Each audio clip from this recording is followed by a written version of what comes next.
welcome to the Sensitivity Doctors. I hope you had a great week. I know we had an awesome guest, Dr. Jessica Higgins. Yes, I feel like I was getting couples counseling for myself in this episode. Yeah, and it's interesting because we did an episode on the mental load, just me and you, in the beginning. And we still said in the episode we need to come back to this topic and discuss it a little bit more. And she really went into depth with it, and she was very open even about using examples from her own relationship, which I always find so helpful.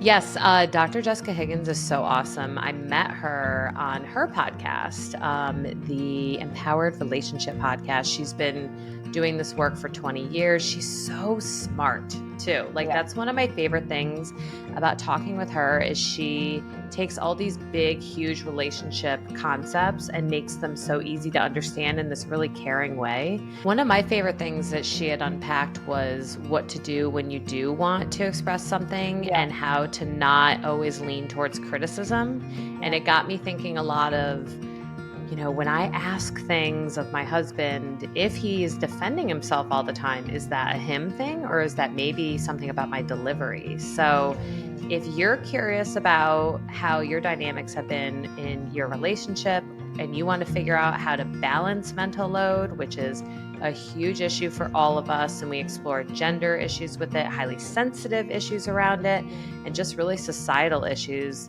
this is definitely the episode for you. Yeah. Enjoy. Dr. Jessica, we are so excited to have you here today to talk about something that I think most anyone can relate to, and it's how to deal with mental load of long-term relationships. And I've had the pleasure of meeting you on your podcast before and continue to follow all the amazing information you put out into the world. So thank you so much for coming today. And we wanted to know if you could start by telling our listeners how you would define mental load and how it can become imbalanced in a relationship, especially long-term relationships. Yes. Well, you had asked about this topic. It's actually something I haven't directly spoken about. So it's been nice for me to reflect on. It's something that I work with clients around and have had guests speak about and have awareness around. So the way that I perceive mental load, it's both emotional and cognitive efforts to manage one's life, or in a lot of cases, domestic life. So that could be relationship, it could be family, it could be all the things that run the home. And that can be anything from all the thoughts around assessing what needs to get done. It can be anticipating other people's needs. It can be, my husband and I just bought our first home. Oh, congratulations. I'm like, I just recognize all of this for myself. And I'm happy to share just where I get caught and some of the dynamics between my husband and I. But I tend to enjoy doing research, and it's a little bit of a creative process for me. Although there's a lot of strategy, there's a lot of monitoring, there's a lot of just thought process that goes into how things run. And so that can be meal planning. Just when we look at general living together, it can be meal planning, it can be social calendaring, it could be schedules of all the different recreations of all the family members. It can be, how is everybody feeling? Are they connected? And so we deem this typically as like invisible work. This is what is not visible, what's not seen. And so it, therefore, traditionally, and it's gotten a lot more recognition, I think, in heterosexual monogamous relationships, a lot more men are recognizing how they perhaps are playing into this dynamic. And so I'm happy to say a little bit more about that. But when it's imbalanced, I think this is where one will likely feel taken for granted, or perhaps will feel some level of resentment. Perhaps we'll even feel the heaviness and the burden, or maybe feel feelings of feeling alone, like I'm carrying this burden myself and I'm not together with my person, and how we're, if they ideally want to work together with their significant other. And then it can compound, right? It can affect one's state of being. It can affect their emotional health, their physical health, sense of burnout, sleep issues, you name it. So, and it can also cause a bit of stress in the relationship because there's this resentment that's been building and inequity essentially. I love how you said it can make the person who's carrying a lot of mental load feel alone. I've never thought of that before, and I'm reflecting and relating to that. And I I don't want to go so far to dramatize it and say it might feel like martyr energy, but when I think of someone who continues to put themselves out there and do the thing, and they're not paying attention to their well-being, and then eventually Mm. they've had enough. Mm-hmm. Mm. Isolation. I, It feels like isolation, right? mhm. Yeah, and this is where it can be helpful to bring some awareness to an individual's tendencies. Do they tend to overthink? Do they tend to overfunction or take over responsibility? I was meeting with a couple yesterday, and it is a heterosexual couple, and they've been married, have 2 children. He is an entrepreneur, has a startup. It's highly demanding, and they do have gender stereotypical norms where Mm. she is more responsible for the domestic, but she often will feel as though he's unavailable. And sometimes it gets overwhelming if there's a trip planned or, various things happening. And she does want to feel together, does want to feel that his input is included. There's consideration. He knows where she's at, what she's feeling, her emotional state, and problem solve together, just hold it together. So sometimes when somebody, to your point about being isolated, if they're doing all of this mental load and effort and energy, and it is happening and it's invisible, then it's not being shared. And that can feel very separating. Right. And I wonder when we think about highly sensitive people, for instance, do you think highly sensitive people are more or less likely to carry mental load in a relationship? And why do you think that might be? Yeah. Well, like many things, I think in Mhm. psychology, it does depend. I would say overall, people would probably say one that's more highly sensitive is more prone to having a heavier mental load because their way of processing, they're absorbing a lot of information. They're naturally thinking and analyzing and reflecting and digesting all the stimulus. So I think that just is a little bit more of a setup for considering a lot of variables. And I want to add here, this is where I think some of the nuances might emerge in that. So my husband identifies as highly sensitive. I think that I'm sensitive. I actually might be more highly sensitive than I have thought. And I think in part because how I was raised, I had to be a little bit more resilient, had to be a little bit more flexible and adaptable, where my husband, and that was just based on many things, many variables, where I learned to engage and be very active, where my husband, one of 5, lots going on, learned and could be gender. There's a lot of variables that I'm sure contribute to how we've learned to cope or how we've learned to manage stimuli. So he has a propensity to really try to aim to do less, to streamline, to opt for really efficient approaches where I want the result and I'm willing to put the effort in to get the outcome. And I do have a creative process sometimes if I have a vision. So all this to say that on face value, I think that we're still engaging in the stimuli, just our responses are a little different. And so in Gotcha. certain domains, I might be more engaged or active, where one of my other coping strategies might be a little ADHD, but I will compartmentalize. And that could be just part of how I learned to deal with big things around me, as I just kind of say, okay, I'm going to turn away from that for the moment, or I'm not going to give that a lot of attention. It's not going to change. This is early childhood stuff. And so where my husband, like our current carpet is, I wish I could just show you the camera. I mean, it's quite aggressive. It's like this Victorian, very old, like, and he's just like, I can't stand the carpet. And I'm like, I just kind of blocked it. I'm like, well, we're here. We've got our focus here. So I think we have different ways of approaching. So this will show up just really simply in an example. If we want to do something together to celebrate or get away or have some couple time, he might look at, okay, what's the easiest, most flowing, less demanding thing that will feel a sense of ease. And that is something that highly sensitive people will do, is learn strategies around how to deal with overwhelm.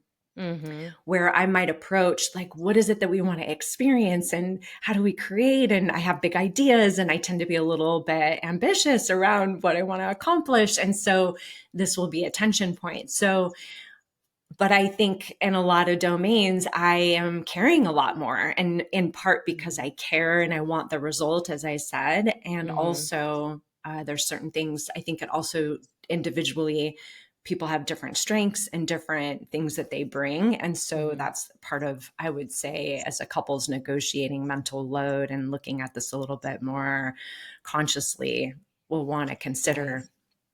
I'm interested to know also if you have a partner that is highly sensitive and a partner that is not, right? And we had an interesting conversation about this, my husband and I, actually last week.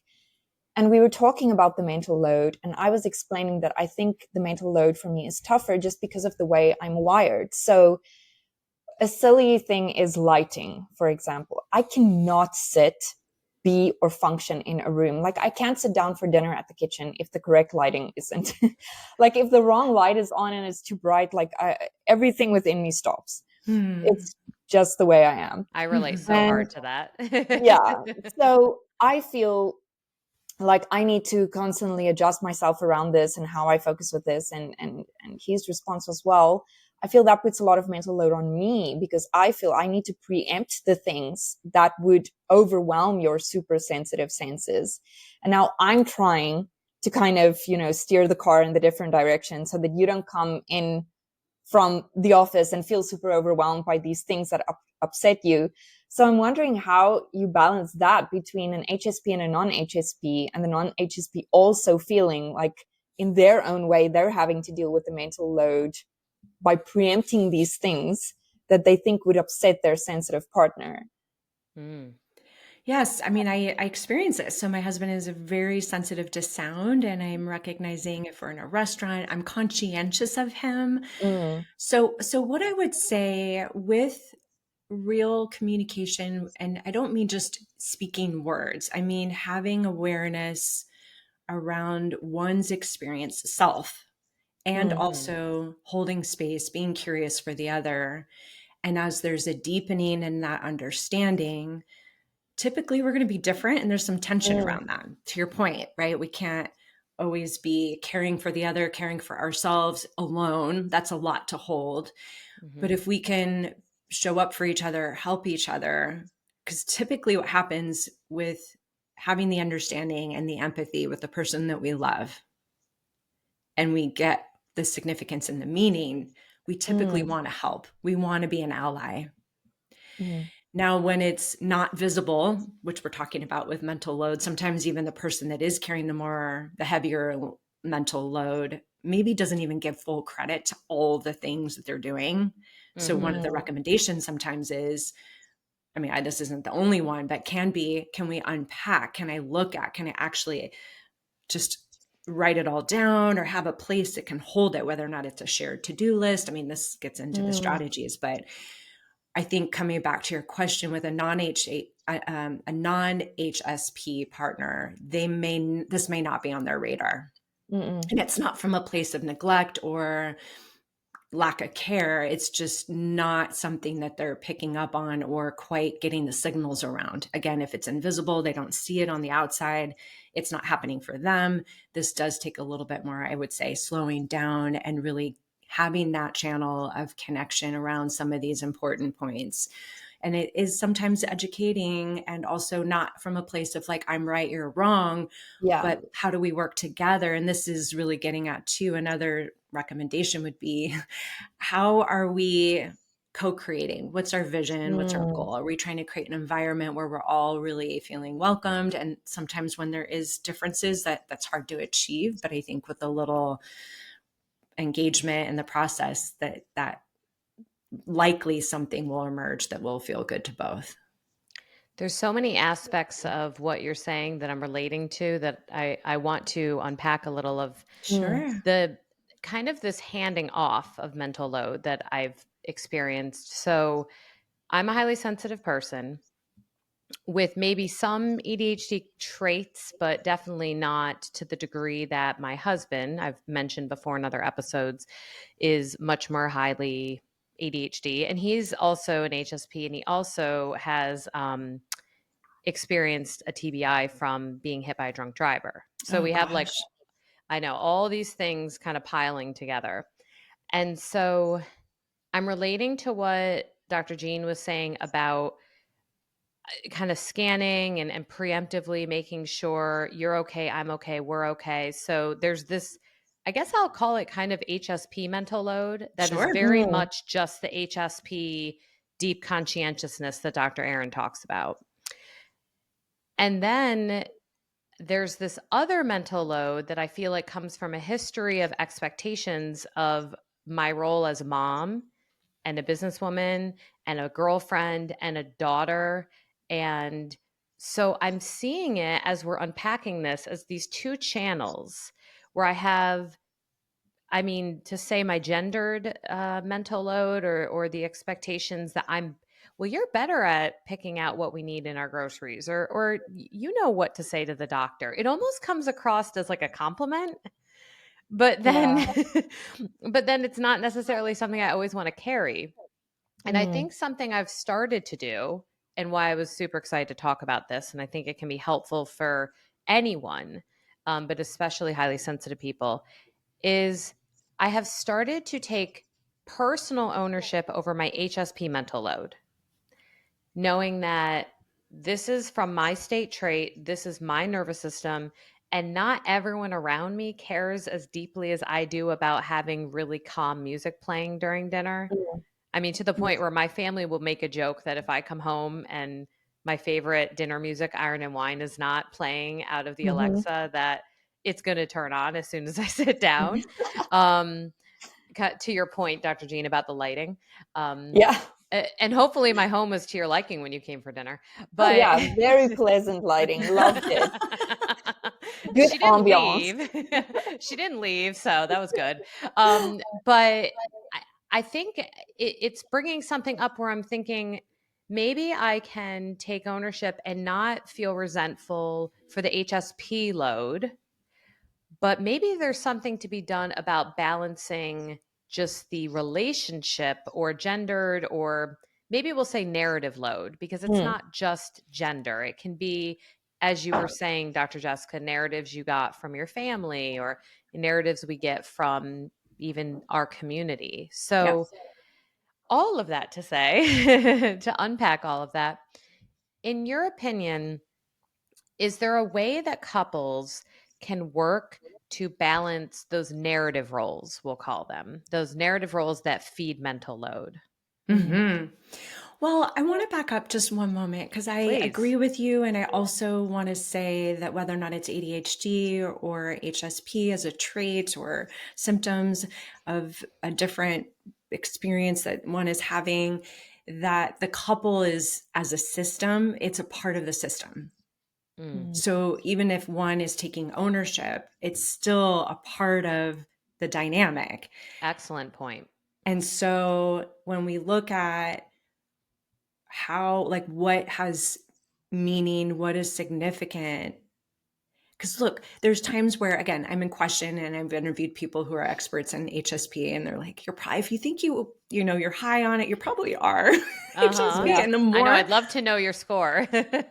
Right. Well, what I was going to say though, is the more I develop in my well-being, the more sensitive I am.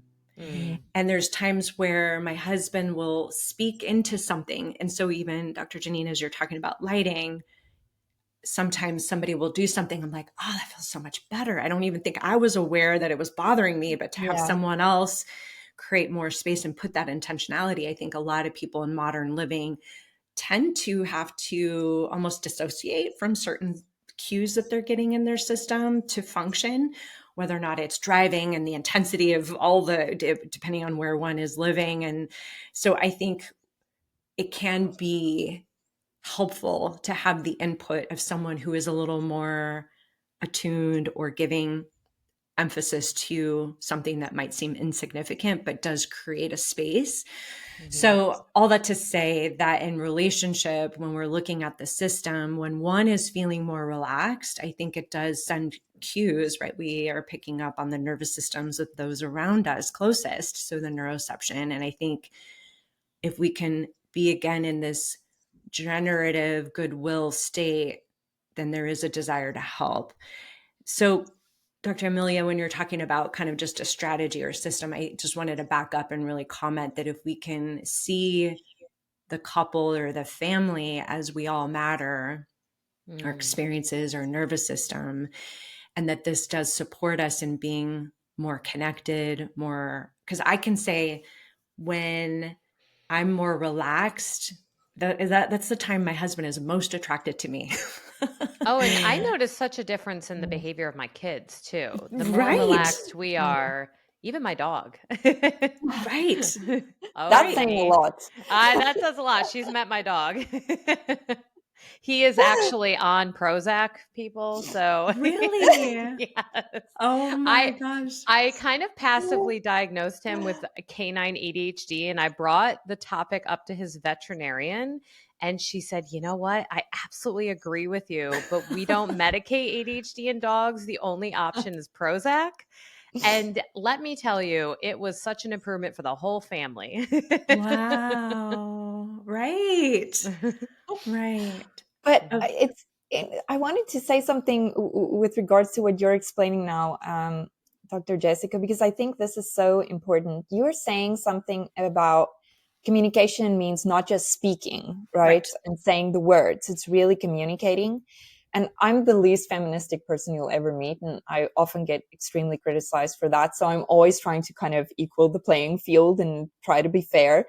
And when it comes to mental load, one of the things that we've realized in our communication is, okay, well, let's sit down and break down what it is you think you do so much of, creating you the mental load. And let me share with you what I do. And many times in those conversations, I would say all of the kind of narrative things like, I have to look after the little girl, my little girl. I have to figure out what to make for dinner. I'm making the shopping list. I can't just send you shopping without giving you a list. I need to think through all of the steps and provide you everything you need. I need to give you all of the instructions. If I ask you to do something, it's not that I can just ask you to do A. I have to give you everything that leads up to A, and it's exhausting, And then he would tell me, yes, well, today, and we live in Portugal, just to give a bit of background, nothing is easy. You have to find a translator. You have to try and speak in Portuguese and try to figure this out. And he would tell me, well, the gate broke today. So I needed to phone somebody. I needed to phone somebody to translate. Our water pump packed up. And that's why you didn't have water. I had to sort that out today. The insurance called and it's up. And I needed to make sure, is your car covered? Is my car covered? I spent a whole day in line at the, security offices this morning. And then oftentimes when you see it that way, you feel like, okay, whoa, well, I thought I was doing a lot, but obviously you're doing a lot behind the scenes that I didn't know about, and hell no do I want to do any of those things. I feel like I'm okay in my lane. And then it kind of just, I feel like it equalizes how you see your mental load. It doesn't necessarily take off of it, but it does feel like you then have less kind of resentment towards your partner in terms of what you feel you're doing so much of and they are not doing back, if that makes sense. Yes. There's a couple things I want to just comment around that I think can be really healthy in having these touch points to be able to share, because whether or not it's gender, there's a few things I would love to say about gender on an Please. aside. Just a quick detour. So my husband is prone, similarly maybe to your husband, Dr. Jeanine, that he will do things and I will have no idea. Like he won't speak about it, where I will tell him the things that I did. And I That is want to absolutely have what happens in my marriage too. And I tell him, I don't know you've done it unless you tell me. And so sometimes I'll go and do the thing or double do the thing. Right, right. And I think that there can be, with these differences, a way to find, and, we've been married almost 18 years now, or together 18 years. And he's now telling me stuff, which I love to celebrate and acknowledge. And not that it's like, oh, we're looking for all these accolades, but it can be a way to celebrate wins, or like, look at what we're doing together. And there's this partnership, to your point, like, I don't need to go do that. Now I can take that off my mental list. And the other thing about gender is I will find, not only will my husband, there's a little bit of a default with culture, loves to be fed, loves to have, the meals. Is he South African? I know, right? Like, he just like wants the food to magically appear, and I tease him. In his defense, over the years, I've gotten way more particular about wanting to eat more organic, or eat more unprocessed, or not eating gluten, or not eating dairy. And he's just like, I can't keep up, as far as like how to do recipe and meal planning. Nonetheless, we have a system that seems to be working, I'll share. But I will also find myself, even in places of overwhelm, out of a place of love and generosity, recognizing his overwhelm and stress. Like, if we're both stressed, wanting to care for him, or wanting to do the meal planning and the shopping and the cooking and all of that in a way to care. But if I don't take care of myself and I'm not setting boundaries, I can also feel resentful, even though if I had the best intentions.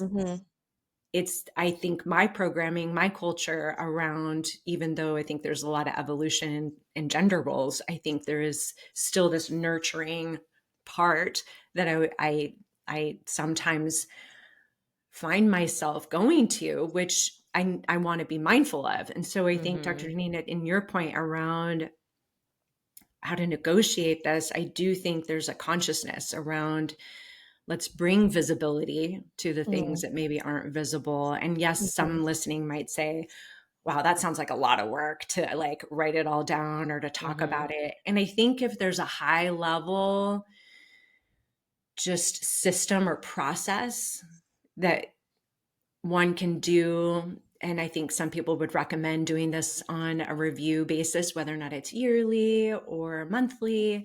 And then there's more touch points that are weekly. So more high level, I think, is, what's our goal? Like, do we want to have more traditional gender norms if we're in a heterosexual relationship? Or even if we're in same-sex relationship, like, there's still one that might feel a little bit more prone to the domestic versus the primary breadwinner. Nonetheless, how do we want to structure? Like, what's our vision? What's our goal? So if we do want a little bit more of this shared, or we do want more of this equity, I remember interviewing a couple, and they were really recommending getting out of the 50-50 mindset, that they're like, that's just going to cause so many problems. If we can approach it around, we're both giving 80. Oh, okay. The goal is we're both giving 80. So there's excess. It's over, like, we're covering, there's more margin for error. There's also like, we're in this place of not tit for tat. We're just knowing we're giving a lot. And then that 20 is definitely, we want to care for self. I also, when we look at percentage or equity, there was someone else that I interviewed, and I was like, oh, I've never thought about that. That's so good. He was saying his wife is I think she was in the ER, medical doctor, but her high pressure job. And one of the things they looked as an equity measure is, how much leisure time are we getting? So it's not just even the workload and the equity of that. How much leisure time are we both getting? Like, that's a different way of coming at it. And not in like a tit for tat, but just kind of curiosity. Yeah. Like, are we both getting time for self-care? Are we both getting time to relax and rejuvenate? Like, that is that, when I heard that, I was like, oh, that's interesting. Because if one partner is doing more and accomplishing more and maybe contributing more, maybe isn't getting as much of that downtime, which is significant. And so as a couple, when we look at goal and vision, that ownership, the real reflection around like, where am I? Am I in this place of giving? And so that can be something that's helpful. And then when we do weekly, there's a lot of recommendations around having a marriage meeting or a relationship meeting around maybe celebrating wins, look at what we accomplished. And then there's tasks that are still needing to be done. How do we divide and conquer? One other little tip, and then I'll stop, is No. I heard another person mentioning that it's very helpful to have, when we divide tasks, to do it from beginning to end. So Dr. Janine, you were saying like, oh, if I delegate a part, I'm still the mental load of having my whole mind around the Good big point. scope. So he's like, if you own it from beginning to end, you offload it. And so he's like, I do all the meals from beginning to end. Now he does do meal plan and like delivery. So but that's part of the negotiating too. I could see that being really helpful, especially for neurodiverse individuals and ADHD, because they need very clear expectations.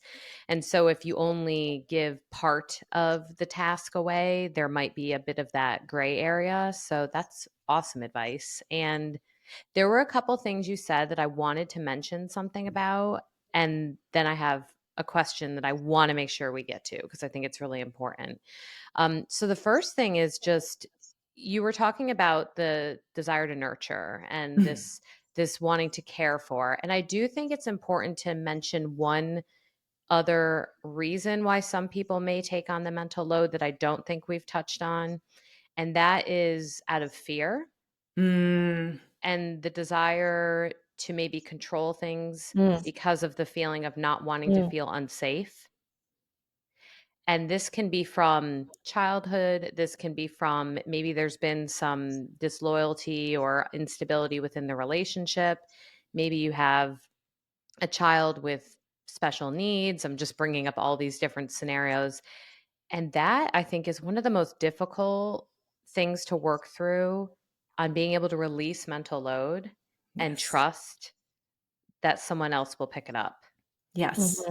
That's absolutely, I'm glad you mentioned that. That is one of the recommendations. And with self-care is boundaries and being willing to trust and let go. And it is meaning like, oh, I can feel my husband. No, he hasn't broached what's happening for dinner, or like, but the assumption that I'm going to do it and I'm not going to pick it up. Like if I don't have it planned, like I'm not going to pick it up. Or, that's just a small example, but to your point is really setting some limits or not over functioning, over responsibility. I'll raise my hand. I definitely have to watch that tendency. And, going a little deeper, just having worked with a lot of the anxious attachment tendencies, fear of abandonment on a deeper level, and not even being fully conscious, but that if I am keeping everything dialed in, then things are going to go more smoothly. If they go more smoothly, then there's not going to be issue. It's almost challenging the nervous system to let what we might fear on an unconscious level, the bad thing, to happen. If we're not over functioning or not trying to control. So if we let go and trust, maybe it's not going to be done the way we wanted, or maybe there is something that isn't quite dialed in and I'm more relaxed. My husband did it or my partner did it. Everybody's okay. Wasn't that nice? Like we maybe don't know if we don't challenge it because we're so in this habitual Right. kind of hamster wheel thing. Right. And it kind of reminds me of an episode that we did with Marnie Batiste, I want to say, where we were talking about rules and expectations and how sometimes we have these rules set up that we don't even know how we'll function if we let go of them. Like maybe it's okay to leave the dish in the sink. Maybe it's okay if my daughter goes to school looking a mess with her hair a little bit. What is actually the worst thing that's going to happen? And there will be scenarios that people's safety are actually at play. And, there are certainly times to step up. But yeah, I like this idea of paying attention to your nervous system, paying attention to your partner, and then experimenting a bit with letting go of that kind of tightness. It's almost like a tight energy when you're over functioning and carrying all this mental load. There was a question I absolutely wanted to ask you that I think would be really helpful for our listeners when they hear all this. They say, yes, me and my partner, we're going to go out and change this, but how do I get them to change? And often I notice in couples counseling, and I'm sure we've probably all done this, we have this notion that if we criticize someone Mm. or we point out all the bad stuff, it's going to be more likely they change. So, if Mm-hmm. the goal for our listeners today is, I want to balance mental load in my relationship, I'm going to go give them a talking to or whatever. Mm-hmm. How Yeah. would you recommend couples make changes that might be a little different than criticism? And why doesn't criticism help in the long run with long term relationships? Yeah. Well, it's a really important question. I think it does tie beautifully to what we're talking about. And I think it really relates to some of what we've already shared. And that is, if we approach our partner, and it's very common and human to have a little bit of a negative bias track for the things that don't go well, because it's part of our survival technique to mitigate threats or challenges. But then we tend to point the finger. We tend to point to the thing that hurt, and we want Mm, attention around it. Yet on the receiving end, partner doesn't always recognize and isn't able to decode that. mhm, Oh, you're raising an issue with me. You have a thing here. They're hearing criticism. So mhm. likely they're going to get into a defensive stance. No, no, no, no. Let me explain my intention. Or that's not true. Let me like work with you here on the characterization, because here's what I believe, or here's what I know. So they're kind of off. They've taken an exit ramp to get Yeah. almost what's real, and they're spending a lot of time. And typically, even if it is real, even if it is right, a partner's not as invested or interested in getting unsolicited feedback. They're not, Mhm. they didn't sign up to be evaluated. They're not in a program where they're getting tested. And so unless it's solicited or asked about and gotten consent around, typically we're not wanting that evaluation. Where this also gets really tricky is it doesn't help the person that's criticizing. It doesn't set the stage where a partner is going to respond or be help. It's not making visible what the issue is. Or if I raise my hand, I'll just try to be clear here. If I raise my hand about a concern that I have, if I criticize my husband likely has no idea what my feelings are or why it's significant to me. I haven't actually Mhm. told him. I'm telling him about himself, but he hasn't been able to unpack that to get at, oh, well, how does this matter to you? Or why is this significant? And that's what he cares about. And that's what Yeah. someone's partner is going to be interested in and be able to turn towards or engage with.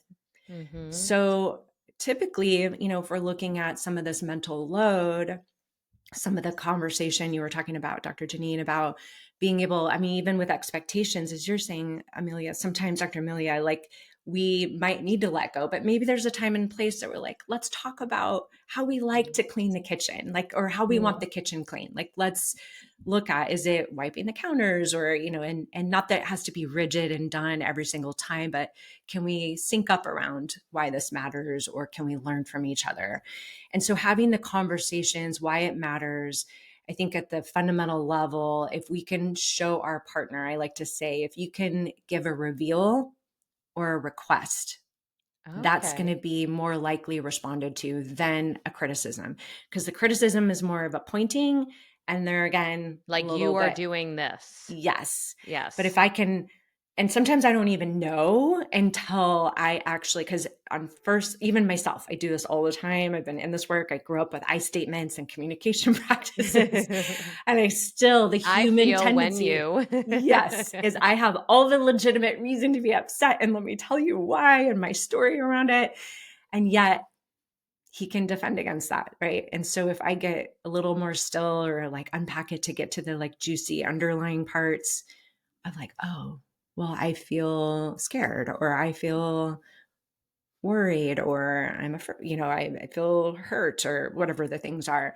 And I can show him that. So one simple example, sometimes my husband's improved on this, but he's a large person. He's 6'4", and he's got like size 13 feet. And I don't know why he would do this, but he would leave his shoes right in the doorway. Like he would take them off, and Yeah. like, I'm like, I would needle him about it. It wasn't a Oh, big yes. thing, but I was like, what is this for me? Why do I care? I mean, yes, it's not aesthetically beautiful, but I was like, there's something else here. And I was like, oh, I feel like there's a safety thing here. I want to be able to walk through the doorway without a trip hazard if I have groceries in my hands, or, it feels, and then probably another emotional part is like, I don't feel considered, like knowing that I'm going to be walking through, like I want to feel cared about, that there's Yeah. consideration. And I think that was something he could hear versus, why did you leave? Whatever criticism I might have said. I love that so much because I tend to ask my husband why he's always defending himself. And now I'm realizing it might have something to do with my delivery. And if I know as a therapist, we all know you want to lead with feelings. And we know this for many reasons, but you just gave such an awesome example of why. Because essentially, by leading with the feeling, the person is clued into how it's impacting you so that they even have the chance to consider your request as opposed to the thought process that they have to defend themselves. I love that. And I will have to say humorously, if anyone knows who, I want to say Colleen Comedy or something like that, she does these hilarious videos. She's from Canada. She calls her husband her interior designer. And she does these videos of, guys, my interior designer today left this beautiful installment. And then she'll show these things where he's just leaving his junk around the house. And she does cameos. So for our anniversary this year, I had her do a cameo for my husband about the two things he does all the time, which is leave dishes in the sink without putting them in the dishwasher, and Dr. Jessica leaving his giant shoes near the back door. And in it, I love it. She goes, I just want to commend you, Andrew, for leaving such a beautiful installment. If you could make the tripping hazard, the drama, because she's Canadian, a little more exciting and maybe stack the shoes. Maybe it was so good. I'll have Make to a send it to you. barricade. Yes, make a full barricade. So when you were telling that story about your husband, I'm like, yeah, I completely relate to what you're saying. But I really appreciate the way you unpacked that. So, and everything that you have shared today, I love how you were able to take such a complex topic of mental load and apply it to how might it show up if we're neurodiverse? How might it show up in different genders? And what about highly sensitive? So there is so much more to talk about with this, but I know you have sessions coming up because you're always helping people. Is there any way that our listeners can connect with you or find out more about your work, and where should they go? Thank you. Thank you both. So, as you mentioned, I have a podcast, Empowered Relationship Podcast, which you've been a guest on. And Dr. Janine, I would love to invite you if you're interested. Thank It'd be you, of fun to have course. you on the show and Mm-hmm. support your voice. And that can be found on any podcast player. And my website is drjessicahiggins.com. That's where a lot more information and ways that I help people, couples coaching, individual coaching. I have a very full practice as it is, but I definitely have other ways of engaging and building relational skills. So that's the place to go. Awesome. Well, thank you Thank so much you. for everything that you offer and for everything you shared today. And may you not trip on shoes and Yeah. get safely to your next meal with good lighting. Right. And Thank great sound. And great sound.